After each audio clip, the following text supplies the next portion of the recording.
Par-delà les nuages, à 550 km d'altitude, une armada de satellites se déploie, à un rythme inédit depuis le début de l'ère spatiale.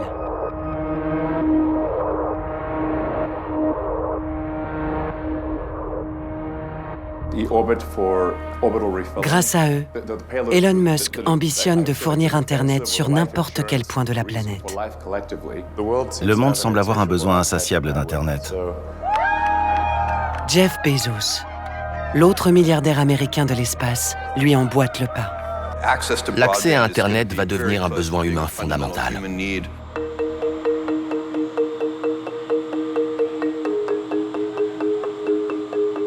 La révolution de l'Internet par satellite nécessite des investissements colossaux.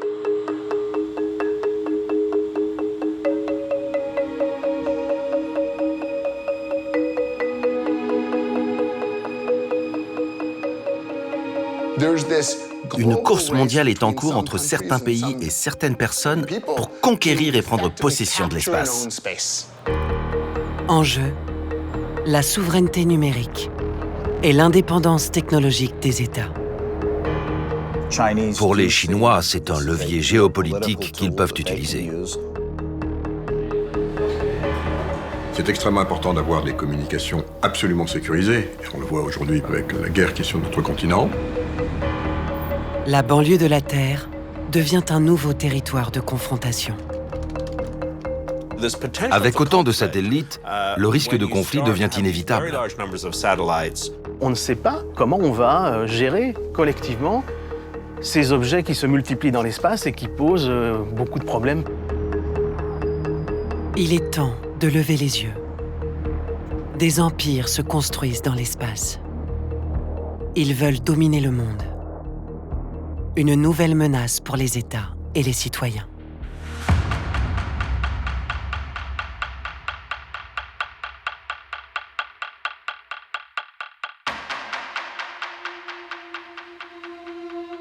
Satellite images show a Russian military convoy getting closer to Kyiv from the north. Dès le début de l'invasion par les troupes russes, des cyberattaques font craindre aux Ukrainiens de se retrouver coupés du monde. Alors qu'Internet est devenu une arme stratégique pour les États, les réseaux de communication terrestres sont vulnérables aux attaques militaires. Les satellites se présentent comme l'ultime recours.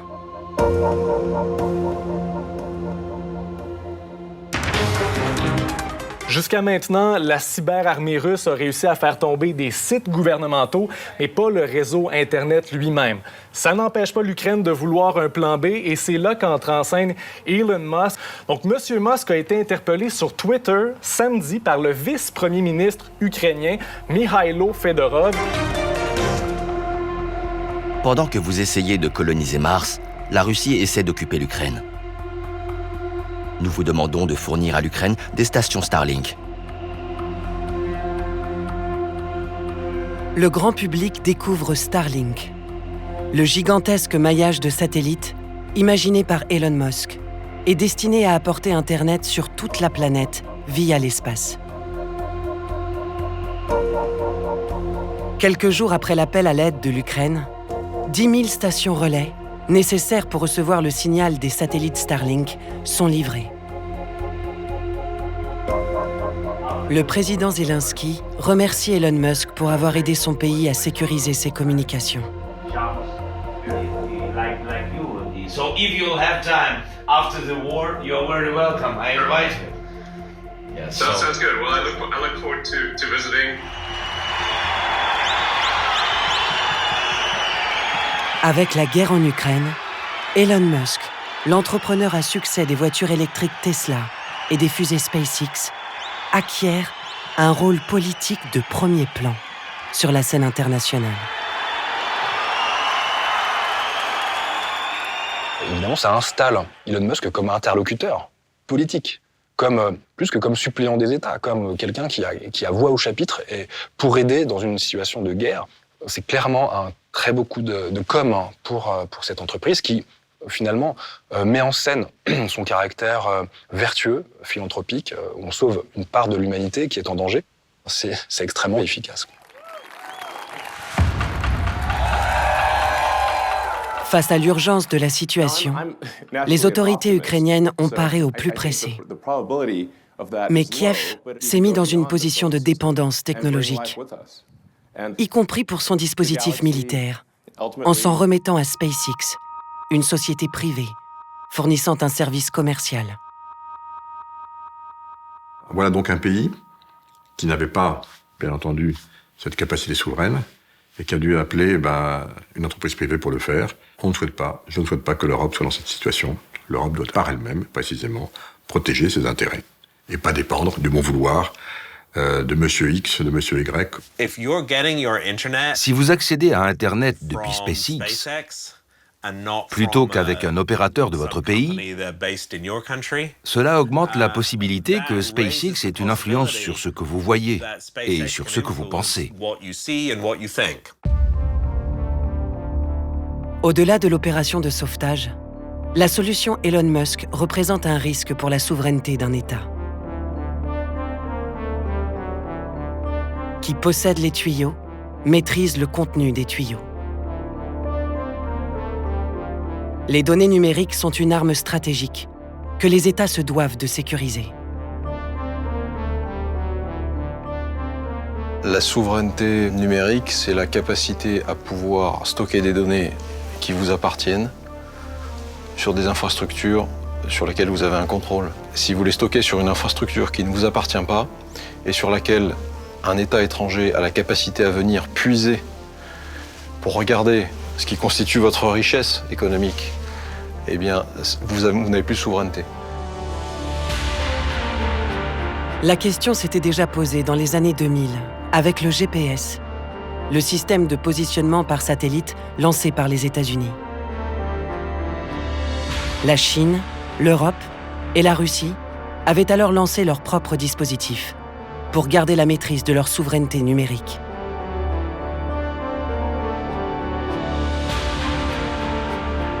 « 20 ans plus tard, avec l'avènement des satellites de communication, le danger ne vient plus d'un État, mais d'un homme, à la tête d'une société privée.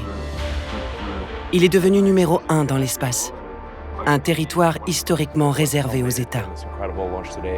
Comment l'ascension d'Elon Musk au sommet de la scène internationale et jusque dans l'espace a-t-elle été rendue possible ?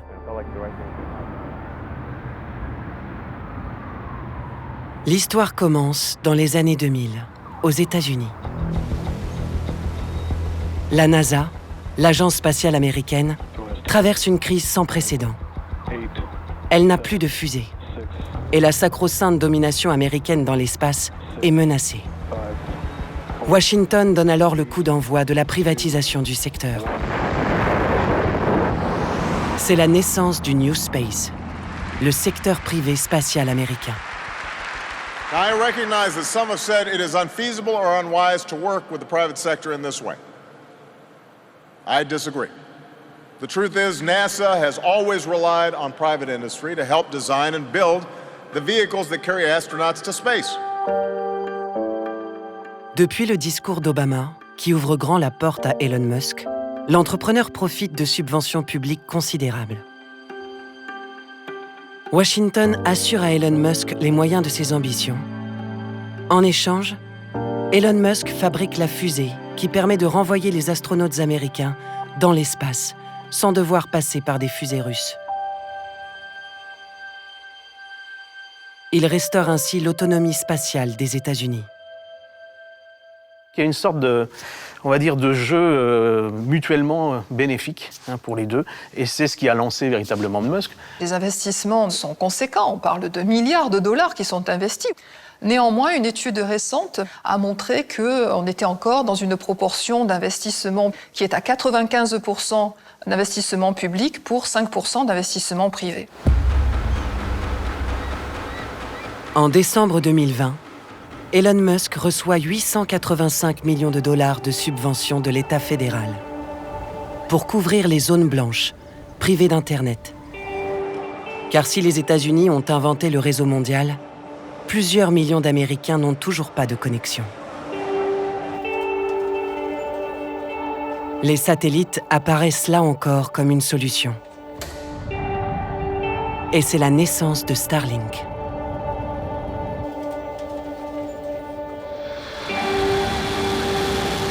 Today's launch is a particularly exciting one as it's our first launch of a new production design satellite for our Starlink broadband network. Dans l'euphorie générale, la société SpaceX lance des satellites au rythme effréné de 60 par semaine. There we go. That's all 60 of those Starlink satellites on their merry way. Payloads on screen, you can see them separating themselves from the second stage and off they go. And we have confirmation of... Elon Musk met en place Starlink avec la bénédiction des autorités américaines. You can see those flat-packed Starlink satellites slowly gliding away from the top of the second stage.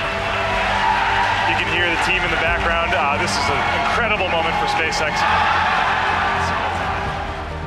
À mesure qu'Elon Musk met en place son maillage, la pression monte pour les États.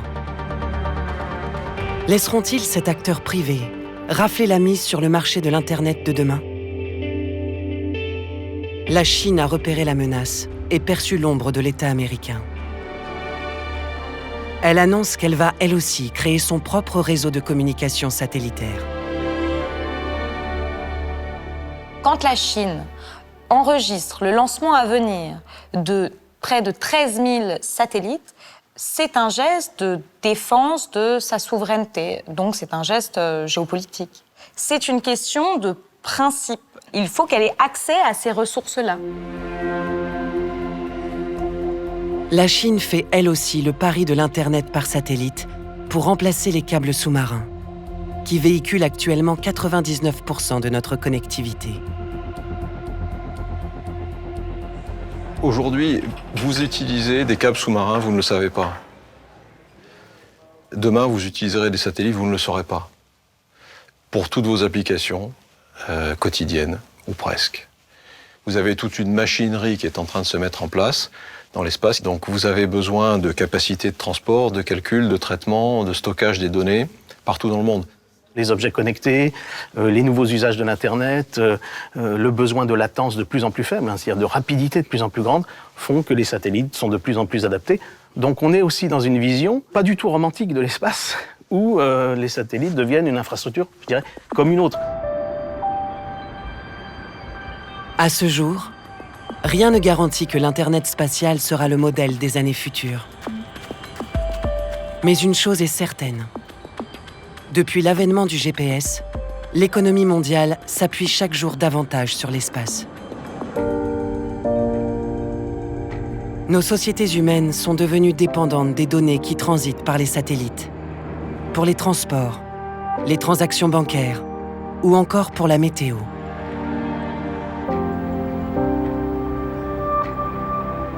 Notre mode de vie et notre confort reposent sur des sociétés comme EUMETSAT, une organisation intergouvernementale européenne qui opère jour et nuit 4 satellites d'observation météorologique.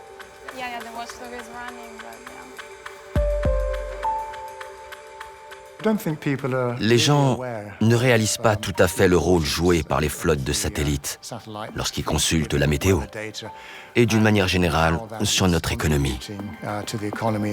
Si les gens devaient perdre ce service, ils commenceraient à voir la différence dans leur quotidien. Des choses qui fonctionnent moins bien, des commandes qui ne sont pas livrées, ou encore l'électricité qui n'arrive plus chez eux avec la même fiabilité. Avec l'Internet spatial, ce sont des milliers d'appareils volant de manière coordonnée qui relaient les données. On les appelle des constellations. C'est un terme quand même qui introduit une image assez favorable de ces systèmes. Les constellations, c'est l'astronomie, c'est les étoiles, c'est beau, c'est élégant, etc. Bon, ça reste surtout de l'infrastructure. Disons, c'est pas la grande ours, c'est plutôt le gros ours qui se met en place et on est dans l'industrie, quoi. They found gold in the gulch.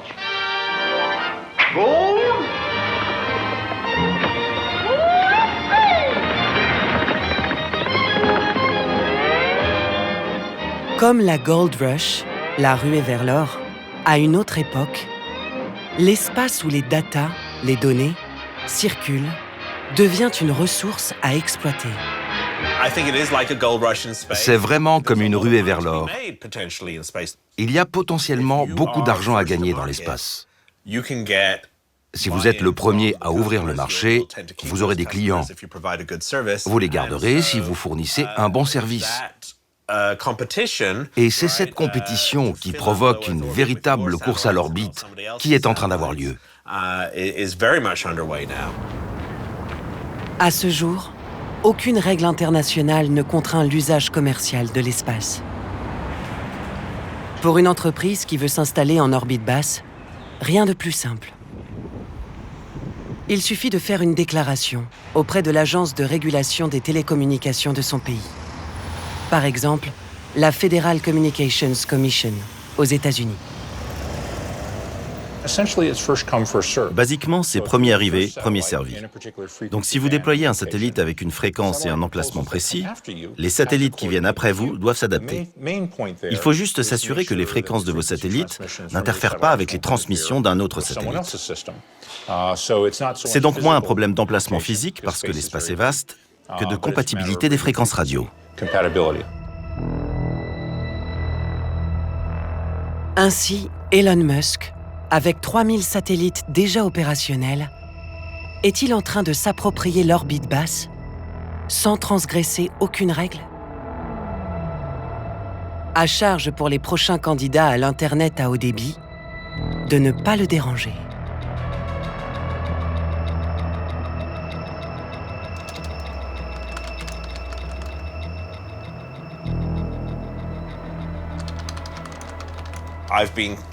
Ces derniers mois, j'ai gardé un œil sur la constellation Starlink, parce que c'est tellement énorme. C'est une augmentation phénoménale du nombre de satellites en orbite basse. On voit un changement radical au cours des 2 dernières années avec cette couleur qui représente la constellation Starlink. Starlink est déjà, avec seulement une fraction de la constellation déjà déployée, en position de domination sur les objets présents en orbite. À l'été 2021, Elon Musk dépasse un cap symbolique. Il possède déjà la moitié du total de tous les satellites opérationnels en orbite. À part la Chine, le seul capable de contester à Elon Musk son hégémonie est un autre milliardaire américain, Jeff Bezos. Il réclame sa part du gâteau spatial. Vous verrez qu'à l'avenir, l'accès à Internet va devenir un besoin humain fondamental. La constellation de Jeff Bezos est annoncée avec plus de 3000 satellites, placés à quelques kilomètres seulement au-dessus d'Elon Musk. Elle pourrait décupler la force de frappe d'Amazon, le géant de la commande sur Internet créé par le milliardaire, qui est aussi le numéro 1 du cloud, le marché de l'hébergement des données, des entreprises. Il y a une vraie logique pour Amazon de développer, de déployer une constellation de satellites liés à sa stratégie d'Internet, de favoriser la consommation des produits Amazon, et c'est lié également à ses services professionnels, Amazon Web Services, etc. With the largest community of customers across every industry, AWS has unmatched experience and operational expertise you can depend upon for your most important applications in every imaginable use case. Oh, so far, phenomenal flight. Here out.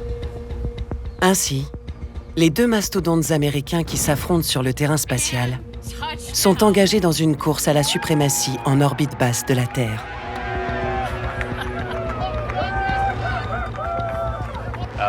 En s'alliant avec les géants du numérique, ils sont en train de construire des empires jusque dans l'espace.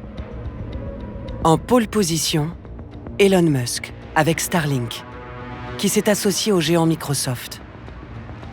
Jeff Bezos avec sa constellation et la force de frappe Amazon, pourrait rattraper rapidement son retard. Ces empires témoignent d'un engouement des acteurs de l'économie mondiale.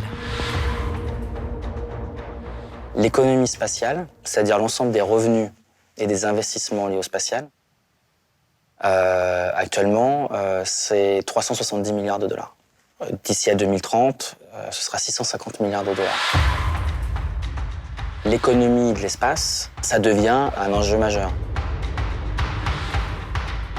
Cette frénésie spatiale se concentre sur l'orbite basse, à quelques centaines de kilomètres au-dessus de l'atmosphère. Elle est devenue un territoire de conquête, car c'est l'orbite idéale.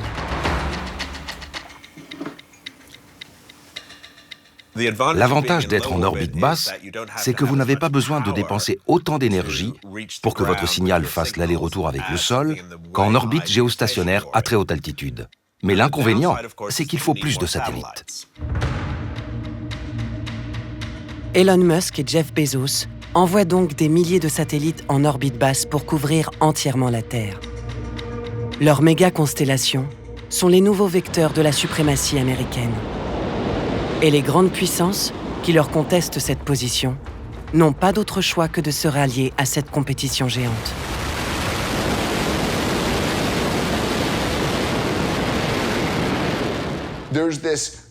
Une course mondiale est en cours entre certains pays et certaines personnes pour conquérir et prendre possession de l'espace. Donc s'ils se lancent en déclarant « Je veux posséder l'espace », alors ils vont empêcher les autres pays d'accéder à l'espace. Ceux qui vont être capables de déployer des constellations rapidement et de les maintenir pendant des années vont être sans doute les grands gagnants. Et derrière eux, les États ou les puissances qui opèrent ou qui parrainent ces constellations.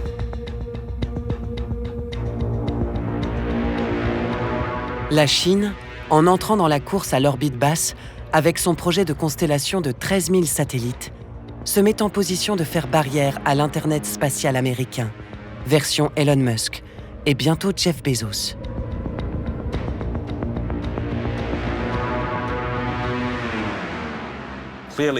La Chine en a conscience. C'est sans doute pour ça qu'elle développe sa propre constellation. Elle veut que son réseau Internet passe par ses propres satellites et non par les satellites américains.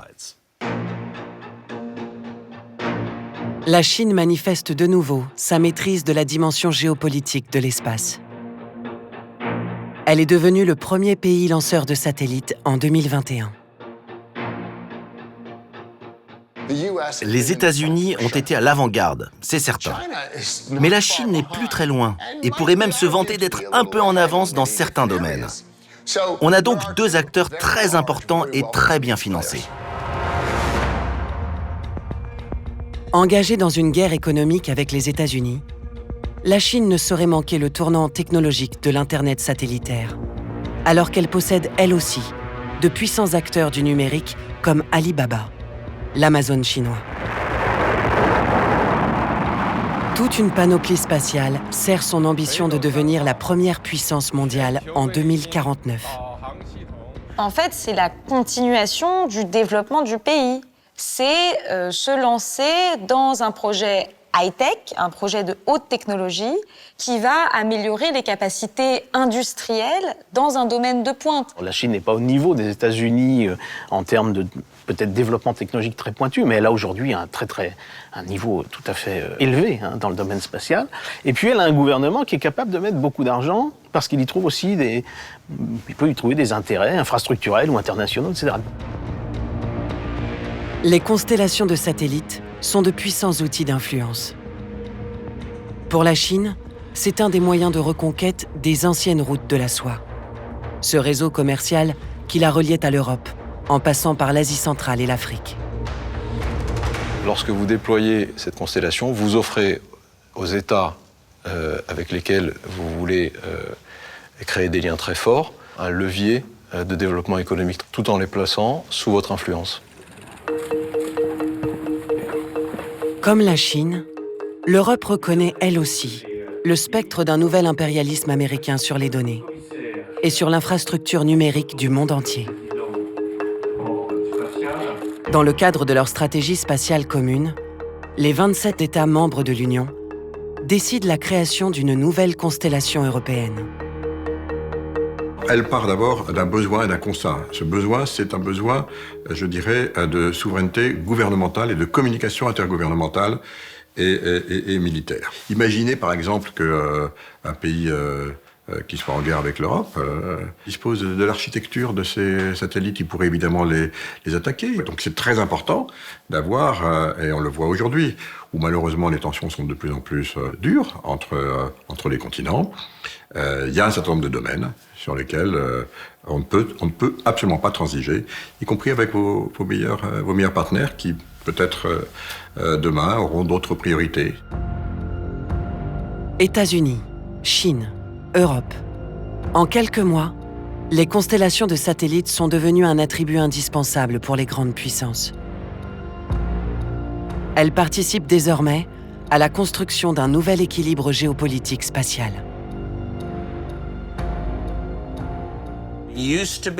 Avant, l'espace, c'était les États-Unis, l'URSS et l'Europe derrière.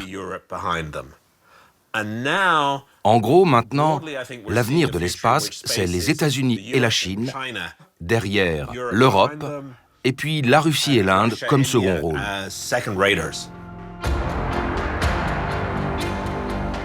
Mais avec un ticket d'entrée de plusieurs milliards d'euros, les pays émergents sont les laissés pour compte de cette course en orbite. Vous avez en Afrique des pays qui ont des ambitions spatiales très élevées. Les pays qui investissent le plus aujourd'hui sont le Nigeria, l'Afrique du Sud et l'Égypte. Ces pays n'ont pour autant pas les moyens de déployer des constellations de connectivité. Donc ils vont faire appel, sans doute, à des services offerts par des opérateurs privés. L'autre solution pour un État consiste à s'associer avec une constellation déjà existante, tel le gouvernement britannique, qui acquiert en juillet 2020 des parts de OneWeb. Le lancement des satellites OneWeb a commencé la même année que ceux d'Elon Musk. Avec Starlink, OneWeb est la constellation de communication la plus avancée en orbite.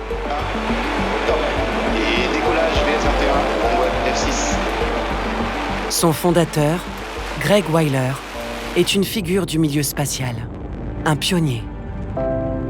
Lorsqu'il lance OneWeb, il a déjà beaucoup œuvré pour la réduction du fossé numérique, en installant la fibre optique dans des écoles en Afrique.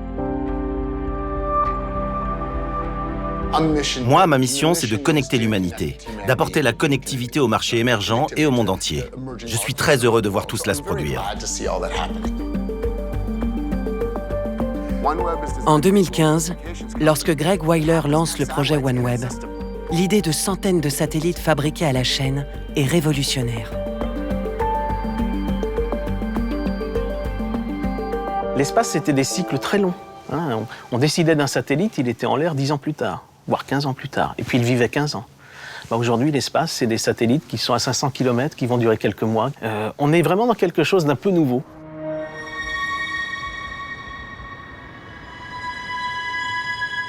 L'Américain Greg Wyler choisit de développer ses satellites en Europe, dans cette usine d'Airbus. Il y conçoit les 10 premiers exemplaires de OneWeb. À cette époque, les satellites de télécommunication sont des engins de la taille d'autobus, lancés à 36 000 km de la Terre. Grâce à OneWeb, l'Europe, via Airbus, acquiert son indépendance technologique sur le marché naissant des petits satellites. L'idée, c'est aussi d'avoir son mot à dire, de ne pas se laisser imposer des normes qui ne seraient pas les nôtres, de se voir imposer des informations payantes qui limiteraient l'accès à l'espace. Bref, de se voir raboter sa capacité souveraine à accéder et à avoir des actions, un usage de l'espace. Mais après sa genèse européenne, OneWeb retourne dans le giron américain. Installée en Floride, sur la terre-mère de l'industrie spatiale, cette usine symbolise la révolution industrielle des petits satellites fabriqués à la chaîne.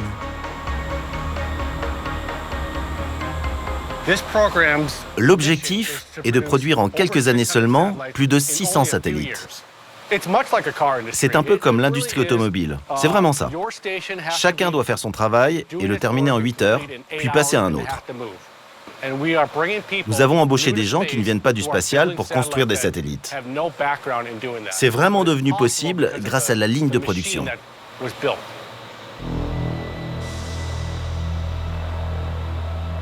Au début de l'année 2022, la constellation OneWeb est quasi complète. Roscosmos, l'agence spatiale russe, s'apprête à mettre en orbite une des dernières grappes de satellites. Mais alors que Vladimir Poutine lance son offensive sur l'Ukraine, OneWeb va subir un chantage politique de la part de la Russie, à cause de son actionnaire britannique. Le directeur de Roscosmos, Dimitri Rogozin, fait disparaître tous les drapeaux des pays qui ont mis en place des sanctions internationales contre la Russie. Il lance un ultimatum aux responsables de OneWeb en exigeant le retrait de la Grande-Bretagne du capital de la société.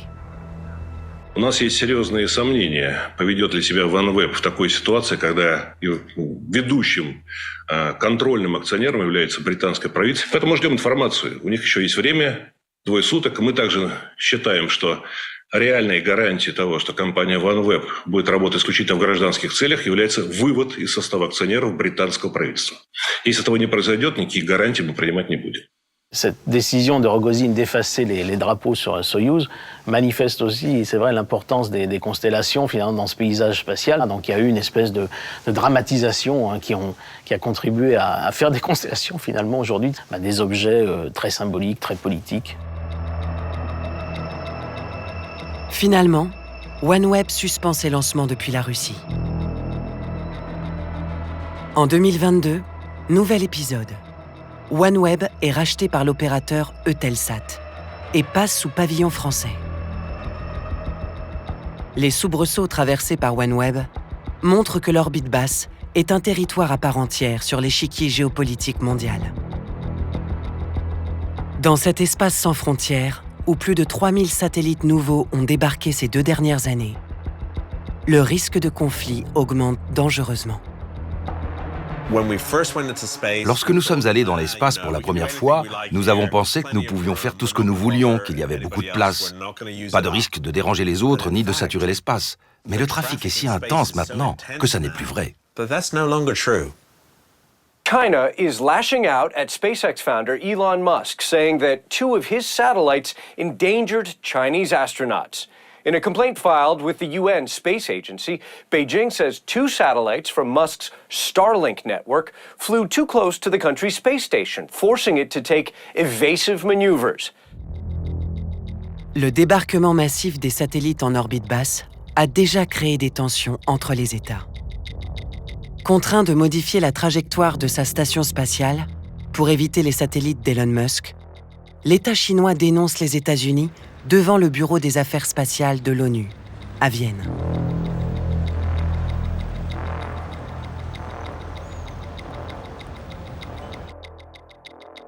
Le traité international de l'espace, signé en pleine guerre froide, établit la responsabilité d'un État dans les agissements de ses sociétés nationales en orbite.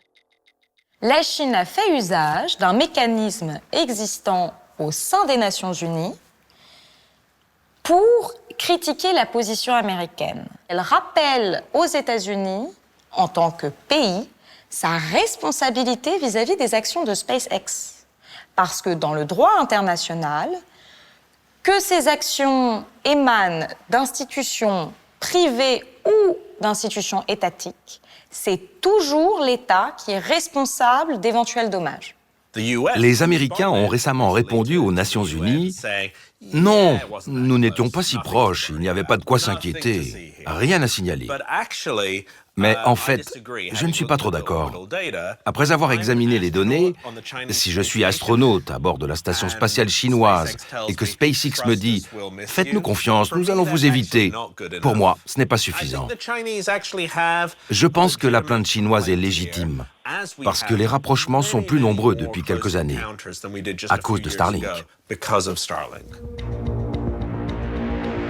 Depuis le traité de 1967, l'accès à l'espace s'est démocratisé. Avec le risque de multiplication des conflits entre les États, l'orbite basse devient un enjeu de coopération internationale.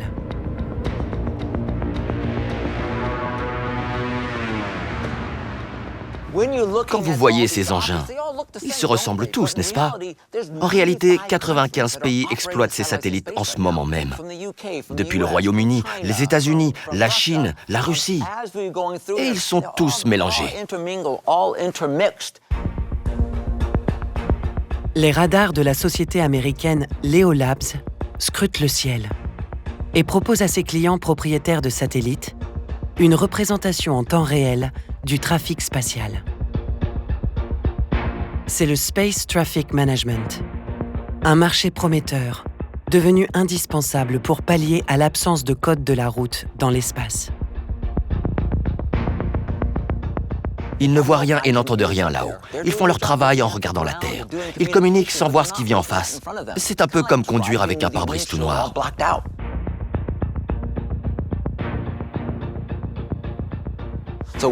Alors, il faut les aider, en leur disant « Voici ce à quoi vous devez faire attention. Voilà ce que vous devez éviter. » S'il y a un risque de rapprochement, ce que nous appelons une conjonction, on peut leur éviter de prendre ce risque.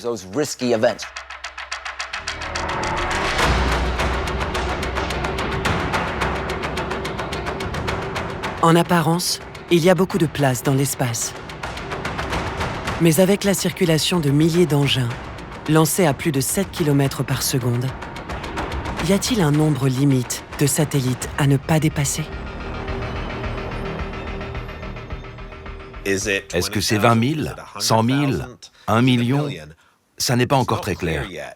Mais je pense que nous devons rester prudents, car cette limite existe bel et bien. Les projections annoncent entre 100 000 et 200 000 satellites en orbite basse dans une dizaine d'années, contre 6 800 à la fin 2022.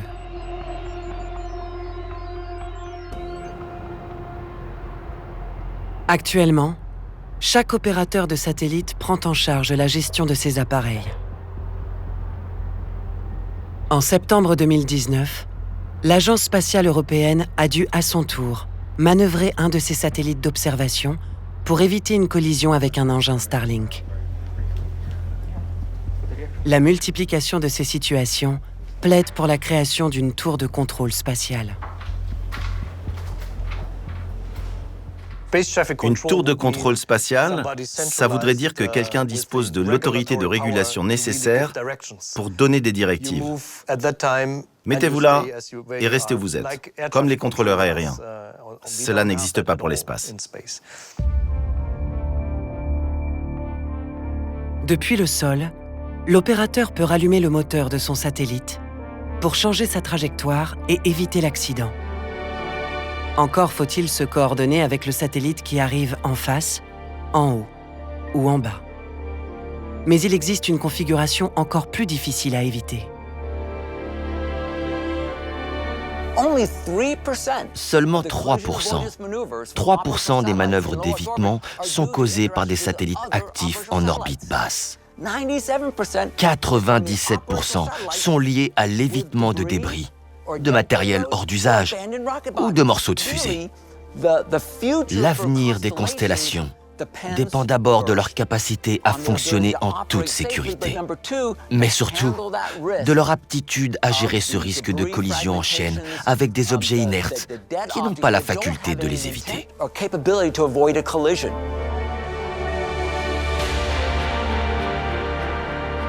À ce jour, une seule collision a eu lieu, le 10 février 2009, entre un satellite actif de la constellation Iridium et un satellite russe hors service.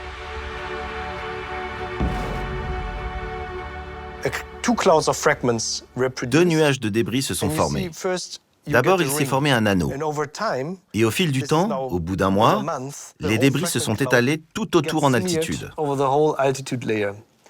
Vous n'avez donc pas une pollution locale, mais globale, à partir d'un seul incident survenu il y a plusieurs mois.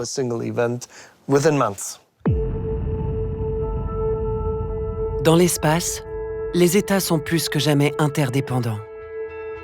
Le moindre incident peut créer une situation dramatique pour tous les acteurs, les sociétés privées comme les États. Le débarquement annoncé de milliers de satellites de communication nouveaux rend urgente l'édition de règles de conduite.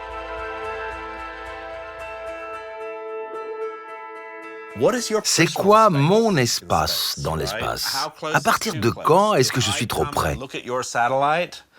Si je m'approche et que j'observe votre satellite à une distance de 100 km, c'est bon, je suis juste un paparazzi. Mais si je m'approche à moins de 100 mètres en vous reniflant dans le cou, ça ne va pas, c'est vrai. Donc, comme dans les relations humaines, dans l'espace, il y a un espace interpersonnel à respecter. Il nous faut un traité international pour le définir. On en discute depuis 2008 en réalité, en particulier pour la sécurité collective en espace, et aujourd'hui c'est bloqué. On n'arrive pas à se parler entre la Russie, la Chine d'un côté, les États-Unis, voire l'Europe de l'autre. Mais on est bien obligé de se parler quand même. Donc on voit de manière extrêmement lente et j'allais dire pragmatique, des choses quand même évoluer. Sur le plan géopolitique, nous avons besoin de nouvelles règles pour l'espace. La sécurité et la durabilité sont en tête des problèmes que nous devons régler rapidement, car sinon, ils affecteront la croissance de l'économie spatiale.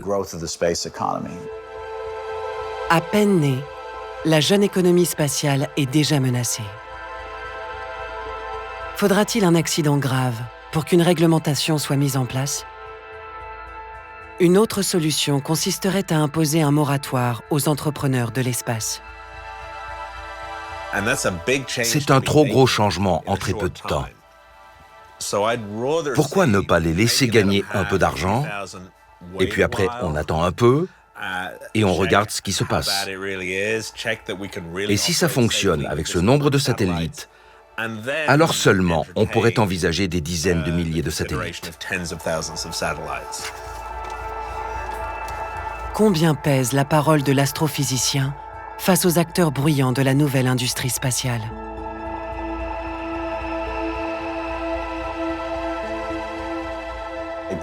Je ne suis pas d'accord avec l'idée de tout arrêter. Je ne sais pas comment faire d'ailleurs. Je pense que c'est impossible. C'est trop tard ? Oui, je crois. On doit donc régler les problèmes avec les meilleurs outils possibles à notre disposition.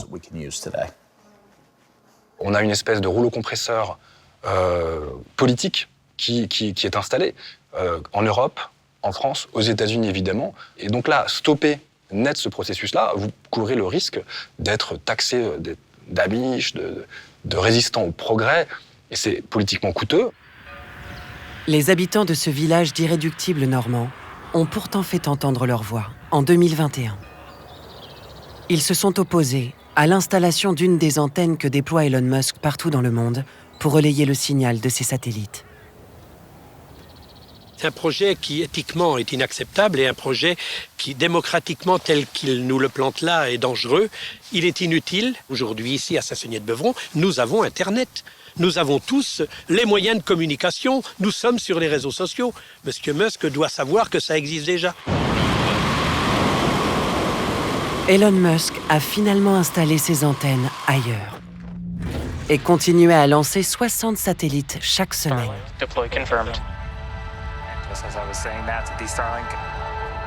Les habitants de Saint-Saunier-de-Beuvron peuvent les regarder briller dans le ciel lorsqu'ils gravitent pendant quelques jours à faible altitude avant de rejoindre leur orbite opérationnelle. Ils se disposent alors en file indienne et forment des trains de satellites visibles à l'œil nu depuis la Terre.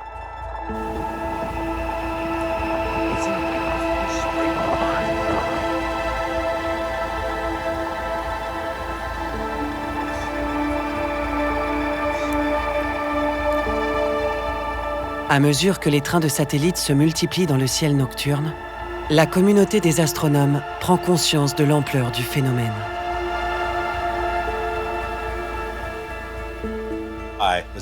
J'ai été tout simplement stupéfait lorsque nous avons vu ça au-dessus de nos têtes. 60 satellites Starlink, chacun étant au moins de magnitude 2, voire plus. Ça veut dire qu'ils sont aussi brillants que certaines des étoiles les plus brillantes du ciel. Lorsque vous en voyez 60, c'est effrayant, c'est comme une invasion extraterrestre, c'est vrai.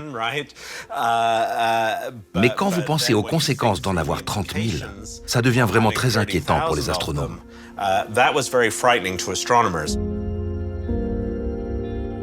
Nuit après nuit, ils découvrent que les trains de satellites dessinent des rayures sur les images des télescopes, rendant obsolète le travail scientifique et la surveillance du ciel.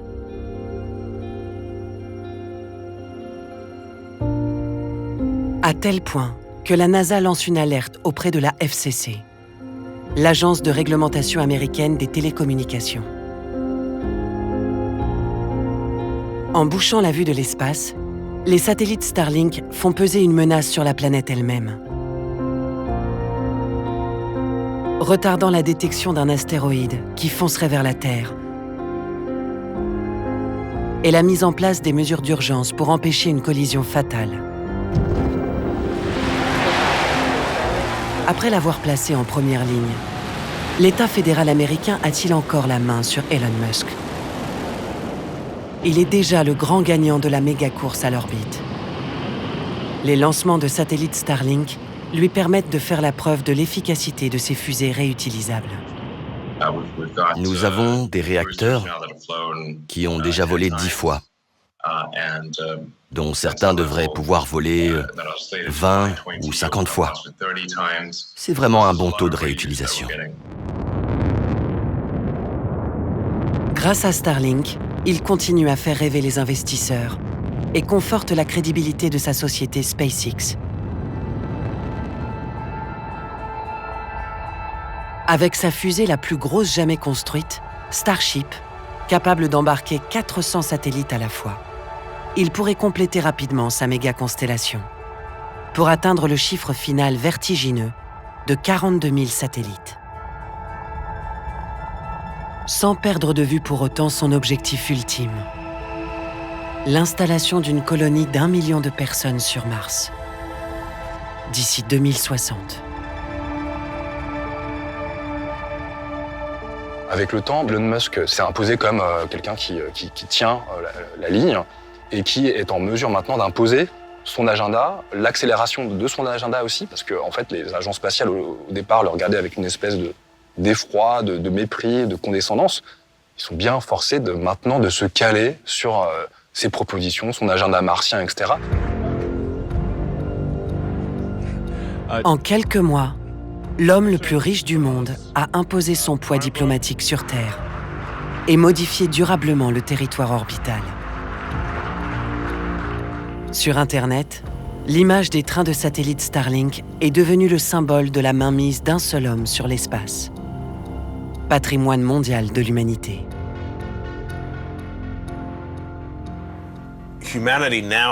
L'humanité dispose désormais d'une technologie qui transforme complètement le ciel nocturne.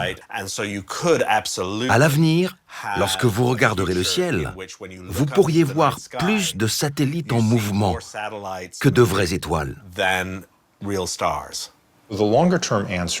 À mon avis, la solution à long terme est de trouver comment faire de l'astronomie par-dessus les constellations.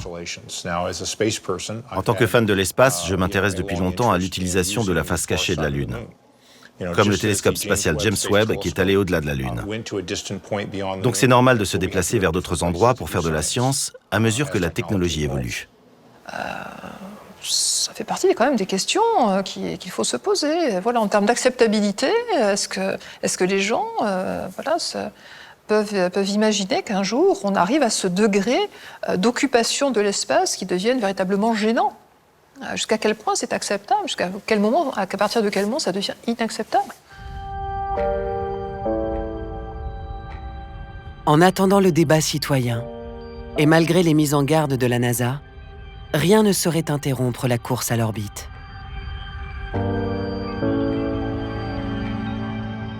La révolution industrielle des petits satellites, portée par une économie sans cesse plus gourmande en données et en vitesse, alimente une fuite en avant. Une occupation massive de l'espace, alors même que la solidité économique des méga-constellations est en question. Devinez combien de constellations en orbite basse n'ont pas fait faillite. 0.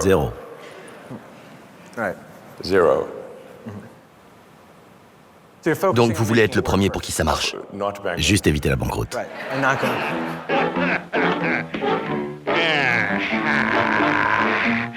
Elon Musk lui-même doute de la rentabilité des méga-constellations.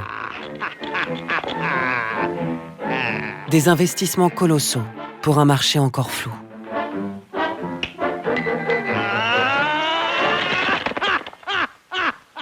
Il y a une version positive qui est de dire les investisseurs considèrent qu'il y a énormément d'opportunités à venir. Soit la version un peu plus conservatrice, c'est de considérer qu'aujourd'hui il y a une forme de bulle, en tout cas de surestimation, de surcotation de ces entreprises par rapport à leurs revenus potentiels. Ces projets seront peut-être rentables un jour, mais j'ai du mal à croire qu'ils le seront tous. On peut donc s'attendre à ce qu'un certain nombre d'entre eux fassent faillite.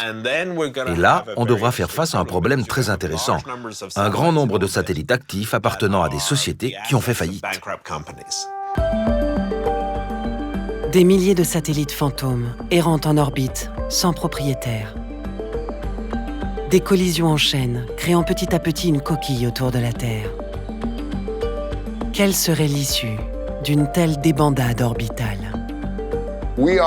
Nous sommes en train de détruire notre planète. Et de la même manière, nous sommes en train de détruire l'espace autour d'elle. Beaucoup de gens le voient, mais nous fermons les yeux dès que des intérêts économiques entrent en jeu. S'il fallait détruire notre planète pour gagner de l'argent, alors nous, les humains, nous le ferions sûrement. Et c'est la même chose qui se produit dans l'espace. Quel avenir dans ces conditions? Les conquistadors de l'orbite basse seraient bien inspirés de s'entendre rapidement,